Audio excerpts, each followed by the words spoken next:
الشهداء قادتنا المعنويين شهدنا الشهيدة هيرو بهاء الدين على مدار 25 يوم، وأساس هذا التدريب كان لبناء فكر المرأة وحرية المرأة، ولنجعل المرأة تقوى من شخصيتها ونضالها.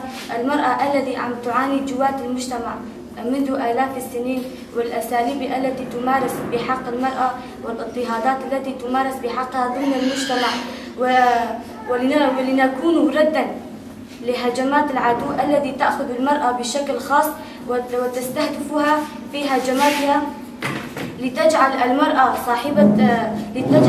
ضعيفة المجتمع، ولتكسر فكر المرأة، ولنشر فلسفة القائد والسير على خط شهداء الحرية والشهداء الذين ناضلوا وقاوموا من أجل وعينا في المجتمع. على العدو فتحنا هي الدورة كانت نشر فكر وفلسفة القائد الأمة الديمقراطية. هي الدورة افتتحت كجوابا للعدو إذا قتلوا هيرو بهاء الدين كلنا هيرو بهاء الدين. سوف ننشر فكر وفلسفة قائدنا في جميع أرجاء شمال وشرق سوريا وفي جميع أرجاء العالم.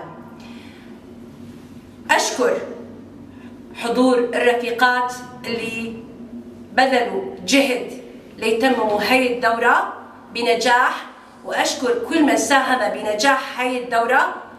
والدورة هي شيء أساسي مثلها مثل الماء، مثل الهواء، مثل الغذاء، تجدد الروح، تجدد شخصية الإنسان.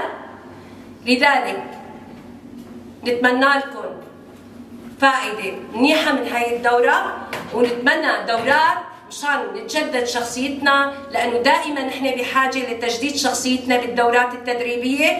هي مثل اليوم اللي عم نعيشه، شلون اليوم والأمل والحياة بحاجة لتجدد، كمان الإنسان بحاجة للدورة لبناء فكره، لبناء فلسفته، لتقوية شخصيته.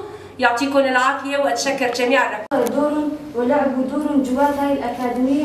وأشكر هبال مريم الرفيقة اللي عطت التعب من بداية التدريب، ورغم الصعوبات اللي المرأة عم بتعانيها جوات المجتمع، هذا كله بيرجع للقائد العظيم القائد عبد الله أوجلان بفكره وفلسفته القوية اللي